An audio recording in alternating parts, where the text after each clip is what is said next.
फिर से स्वागत है आपका मेरा यूट्यूब चैनल एजुकेशनल स्टडी पे। तो ये फिजिक्स का मैं क्विक शॉट लेके आ रखा हूँ आपके लिए, मतलब जल्दी से रिवीजन क्विक रिवीजन करेंगे हम। इसका एग्ज़ाम बहुत नियर है, ठीक है। आप इसको, आपका टाइम बहुत कीमती है, इसलिए मैं इसको कम से कम टाइम में निपटाने की कोशिश करूँगा। और लोगों की तरह नहीं, क्वेश्चन उतने ही होते हैं और लोगों के भी, और लगा देते हैं आपका आधा घंटा, एक एक घंटा आपका टाइम वेस्ट कर देते हैं। इसको क्विक करेंगे, ठीक है। इन क्वेश्चनों को समझ लेना, नहीं तो रट लेना, ठीक है। चलो शुरू करते हैं। पहला क्वेश्चन हमारे सामने है 25 डिग्री सेल्सियस को हम क्या क्या लिख रखा है। 25 डिग्री सेल्सियस को क्या करना है हमने, टेम्प फ़ारेनहाइट में करना है। तो इसको हर कोई कर लेगा मेरे ख्याल से कि 25 डिग्री सेल्सियस में कितना होगा। फॉर्मूला कितना होता है, C/5 equal to F minus 32 by, ये 32 है, ठीक है, F माइनस 32/9। ये फॉर्मूले में रखेंगे। C की वैल्यू कितनी है, 25/5 से क्या होगा, 25/5 F माइनस 32/9 होगा, ठीक है। ये कितना हो जाएगा, इससे ये कटा, ये 5 आ जाएगा हमारा, 5 5 जा 25, तो ये 9 5 जा 45, 45 ये इधर गया, प्लस में 32, 45 प्लस 32 कितना होता है, 77 डिग्री फ़ारेनहाइट, ठीक है। हो गया, क्विक शॉर्ट है, ठीक है। ये रिलेशन याद रखना, ये इंपॉर्टेंट है, ये बहुत बार पूछा गया एयरफोर्स के, उसमें डायरेक्ट पूछा जाता है, ठीक है। If Cp and Cv denote the specific heat per unit mass of an ideal gas of a molecular weight A, where R is the molar gas constant, तो इसका फॉर्मूला क्या होता है, Cp minus C V equal to R, ठीक है। इसका क्या होता है, इसको ऐसे याद रखना आप, Cp minus C V equal to R, as it is आएगा, देख लेना। At the certain place the horizontal component of earth magnetic field is 3 time the vertical component, is 3 the vertical component the angle of the divide by plane.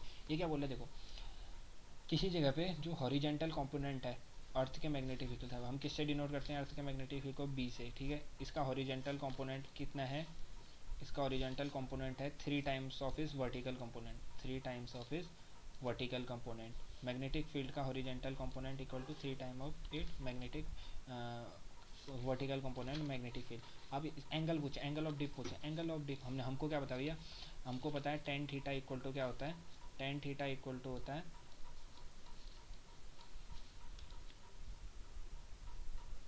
Ten theta equal to क्या होता है बताइए, vertical component upon horizontal component होता है, ठीक है। Vertical component upon horizontal component होता है, ठीक है। तो अब यहाँ से हम निकालेंगे, यहाँ से इस रिलेशन से क्या निकलेगा हमारा, वी वर्टिकल इक्वल टू क्या हो गया, वर्टिकल इक्वल टू वर्टिकल, इसको इसको इधर भेजो, इसको इधर भेजो, ठीक है। तो ये क्या हो गया, वर्टिकल अपॉन बी हॉरिजेंटल क्या हो गया आपका,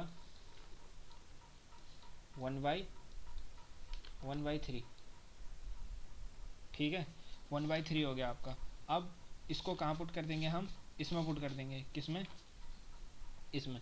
यार ये यहाँ पे ना, ये 3 टाइम नहीं होगा, ये टाइपिंग मिस्टेक हो रखी है, ये यहाँ पे 1/√3 टाइम्स होगा, क्योंकि फिर ये एंगल नहीं मिल पाएगा हमको, ठीक है। तो ये क्या होगा, √3 टाइम्स, ठीक है, ये √3 टाइम्स हो गया, तो 10। अब इसको हम यहाँ पे रख दें, इसको हम क्या लिखेंगे, 1/√3। अब 10 की वैल्यू किस में होती है भैया, 1/√3, 10 π/6 होती है 1/√3, 10 π/6 1/√3, और π/6 को क्या लिख सकते हैं हम, 30 डिग्री। यार इतना तो आप समझ रहे हो ना, बस मैंने मेन फार्मूला आपको बता दिया, ये B H equal to tan theta angle के साथ, tan theta equal to vertical component upon horizontal component, ठीक है। अब अगर इतना भी नहीं कर पा रहे हो ना, तो यार एयरफोर्स का पेपर देना व्यर्थ है, बता आप लोग के लिए, लास्ट टाइम पे इससे ज़्यादा कुछ नहीं हो सकता। इसको इधर भेजना है, ये फॉर्मूला, मेन फॉर्मूला क्या है, ये है मेन फॉर्मूला। मैं यहाँ पे लिख दे रहा हूँ, फिर से एक बार अच्छे से लिखने की कोशिश कर रहा हूँ, थोड़ा जल्दबाजी में हो रहा है ना यार, तो इसीलिए मेरा थोड़ा लिखने में नहीं हो पा रहा है, ठीक है। Tan theta equal to magnetic field का vertical component upon magnetic field का हॉरिजेंटल कंपोनेंट, ठीक है। ये फॉर्मूला है आप लोग का, ये क्या है, फॉर्मूला है। अब इससे तो कर ही लोगे यार, vertical component horizontal component. Next question क्या होता है, radio waves and visual light in vacuum head. अब देखो दोनों चीज़, देखो एक चीज़ है, एक चीज़ बताता हूँ आपको मैं, रेडियो वेव्स भी क्या है, इलेक्ट्रोमैग्नेटिक वेव्स हैं, क्या है, रेडियो वेव्स भी क्या है, इलेक्ट्रोमैग्नेटिक वेव्स हैं, ईएम वेव्स हैं, ठीक है। और विजिबल लाइट भी क्या है, इलेक्ट्रोमैग्नेटिक वेव्स हैं, ठीक है, इलेक्ट्रोमैग्नेटिक वेव्स हैं। अब देखो इलेक्ट्रोमैग्नेटिक वेव हैं, दोनों इलेक्ट्रोमैग्नेटिक वेव्स हैं, लेकिन इनके तो क्या होगा, इनकी वेलोसिटी क्या होगी, सेम होगी, लेकिन वेवलेंथ क्या होगा, डिफरेंट होगा। और एक चीज़ याद रखना, रेडियो वेव जो होते हैं इनकी वेवलेंथ क्या होती है, सबसे ज़्यादा होती है। लैम्डा इनके लिए क्या होता है, मैक्स होता है, ठीक है। लैम्डा क्या होता है, मैक्स होता है इनके लिए, समझ गए। जो मैं बोल रहा हूँ उसको देखो, लिखने पे ध्यान मत दो क्योंकि लिखा नहीं जा रहा है, माउस से लिखना पड़ता है, समझा करो बात को, ठीक है। अब देखो पाँचवा जो हम करने जा रहे हैं, पाँचवा है आपका, in a primary coil 5 ampere current is flowing on to on 220 volt in the secondary coil, इतना volt produces, then the ratio of number of turn in the secondary coil and primary coil, transformer का formula है, ठीक है। Number of, इसका formula याद करना, ठीक है। फिर से मैं यहाँ पे फॉर्मूला लिखा हूँ, number of turn in secondary coil upon number of turn in primary coil, ठीक है। ये एन है number of turn in primary coil equal to, ये क्या है, वोल्टेज इन, यार ये चल क्यों नहीं रहा, voltage in secondary coil upon voltage in primary coil.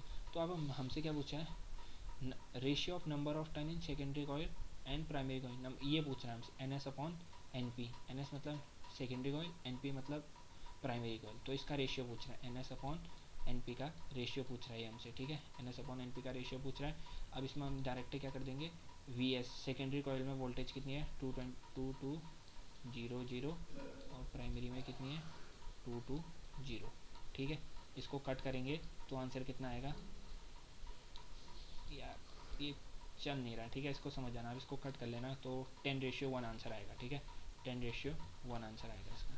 अब इसके बाद चलते हैं, frequency of AC in India, ये तो हर किसी को पता होगा यार, कितनी होती है, एसी जो हमारे घरों में आती है कितनी आती है, 50 हर्ट्ज आती है।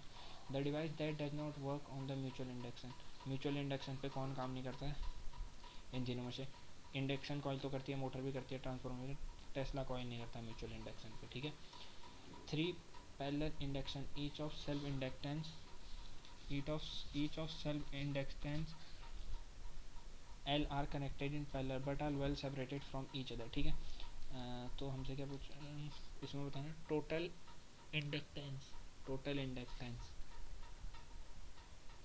इंडक्टेंस पूछ रहा है इसमें, सॉरी यार कोई आ गया था तो इसलिए थोड़ा डिस्टर्ब हो गया, ठीक है। फिर से शुरू करते हैं, टोटल इंडक्टेंस क्या होगा, इसमें क्या करना है ना, आप जैसे रेजिस्टेंस में करते हो ना, पैरेलल में जुड़ा है तो क्या करते हैं हम, पैरेलल में जुड़ा है तो 1/L प्लस कितने हैं, 3 हैं, 1/L plus 1/L plus 1/L। अब इनका एलसीएम लेंगे, इनका एलसीएम हो जाएगा आपका L/3, ये हमने क्या निकालना था, 1/L। अब n निकालेंगे तो हम क्या हो जाएगा, L/3, जो कि कोई ऑप्शन है नहीं, ये मिस ऑप्शन डाला नहीं है।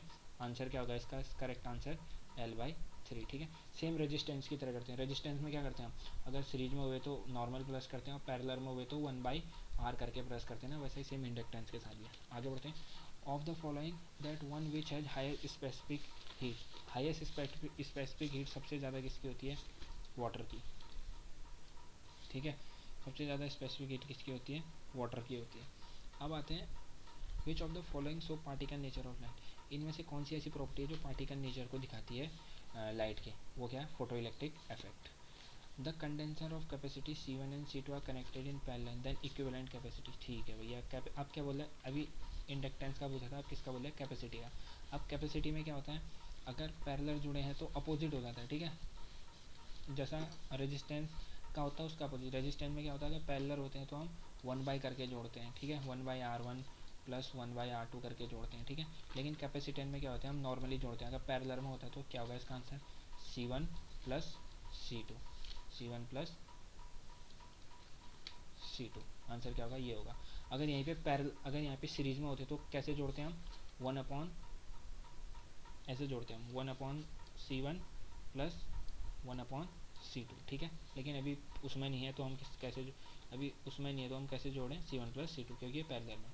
अब इसके बाद आते हैं, यार ये देखना, ठीक है, ये थोड़ा आपके लिए इम्पोर्टेंट है, इस क्वेश्चन को देखना। An electron changes is from orbit n equal to 4 to orbit n equal to 10, the wavelength of, wavelength पूछा तो इसका मैं फॉर्मूला बताता हूँ, फॉर्मूला याद रखना, 1/λ इक्वल टू R ब्रैकेट लगा 1/n1 का स्क्वायर माइनस 1/n2 का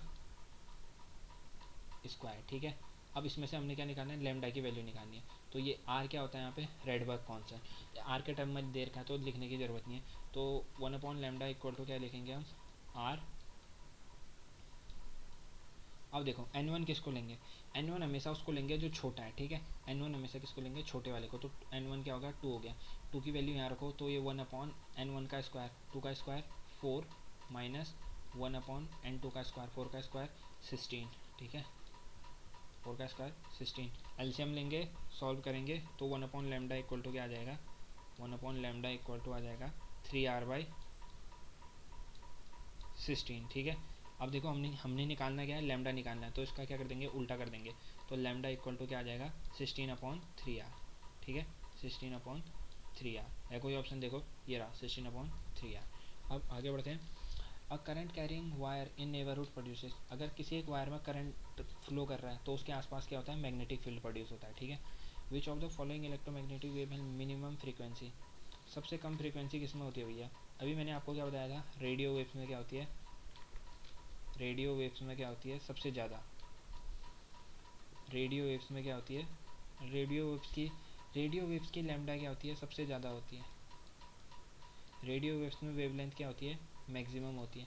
अब रेडियो वेव्स में मैक्सिमम होती है तो ये देखो इधर पे थोड़ा लिखने में मिस्टेक हो रही है यार, थोड़ा एडजस्ट कर लो। ठीक है, रेडियो वेव्स में लैम्डा मैक्स होता है, मतलब वेवलेंथ मैक्स होता है, वेवलेंथ मैक्स होता है। तो फ्रीक्वेंसी इक्वल टू क्या होता है, फ्रीक्वेंसी इक्वल टू होता है 1/λ। अब इसमें लैम्डा ज़्यादा है तो फ्रीक्वेंसी क्या होगी, कम होगी। तो सबसे कम फ्रीक्वेंसी किस में होती है, रेडियो वेव्स में होती है। ठीक है, अब देखो जो गामा रेज होती है ना, ये रेज होती है जो गामा रेज, उनकी लैम्डा क्या होती है, उनकी लैम्डा होती है मिनिमम। उनकी वेवलेंथ क्या होती है, उनकी वेवलेंथ होती है मिनिमम। अब मैं जो बोल रहा हूँ उसको सुनो। ठीक है, ये तो लिखना तो जो भी रहा, आप एग्जाम में इतना टाइम बचा नहीं है। मिनिमम होती है, अगर लैम्डा मिनिमम होती है तो फ्रीक्वेंसी क्या होगी, मैक्स होगी उनकी। ठीक है, चलो नेक्स्ट क्वेश्चन की ओर बढ़ते हैं। If the binding energy of an electron, if an binding energy of an electron, माफ करना यार थोड़ा। ठीक है, binding energy of an electron in a hydrogen atom is इतना, बाइंडिंग एनर्जी दे रखी है। The energy required to remove the electron from first excited state of Li positive positive. ठीक है, इसका फॉर्मूला क्या होता है, एनर्जी का फॉर्मूला होता है, यार मैं लिखूँ कैसे समझ में नहीं आ रहा मुझे। ई एन इक्वल टू -13.6, जो मैं बोल रहा हूँ उस पर ज़्यादा ध्यान देना। ठीक है, upon n square into Z square. ठीक है, अब वैल्यू रख देंगे, हमको ई एन निकालना है। ठीक है, -13.6 है। ठीक है, वैल्यू रख दो -13.6। एन क्या होता है, एन की वैल्यू कितनी होगी, एन की वैल्यू कितनी होगी भाई, अब बताओ, यहाँ पे दिया हुआ है एन की वैल्यू होगी 2। ठीक है, 2 का स्क्वायर 4 और जेड की वैल्यू कितनी होगी 3, 3 का स्क्वायर 9। ठीक है, अब करो भैया, इसको सॉल्व करो। इसको सॉल्व करेंगे तो उसके बाद आएगा -30.6, -30, इसको सॉल्व करोगे तो ना आंसर आएगा आपका -30.6 इलेक्ट्रॉन वोल्ट। ठीक है, क्या आएगा, -30.6 इलेक्ट्रॉन वोल्ट। और आंसर इसका क्या होगा, +30.6 इलेक्ट्रॉन वोल्ट। अब ये माइनस क्यों नहीं आया, माइनस क्यों नहीं लिखा हमने माइनस इसीलिए नहीं लिखा क्योंकि क्या बोल रहा है, रिमूव इलेक्ट्रॉन को निकालना है तो हमको एनर्जी देनी पड़ेगी, और एनर्जी देते हैं तो साइन के साथ पॉजिटिव आता है। ठीक है, ये चेंज हो जाएगा। आगे बढ़ते हैं, मेन फॉर्मूला याद रखो, फिर से मैं ऊपर पे लिख रहा हूँ तुम लोगों के लिए। ठीक है, E N equal to -13.6 N square upon N square into Z square. ठीक है, अरे हाँ, कुछ लोग यहाँ पे पूछेंगे जेड को 9 कैसे लिख दिया, क्योंकि 3 का स्क्वायर क्या, 3 क्यों, लिथियम क्या होती है भैया, लिथियम क्या होता है, लिथियम का एटॉमिक नंबर क्या होता है, 3 होता है, तो 3 जेड क्या है वो है। ठीक है, अब आगे बढ़ते हैं।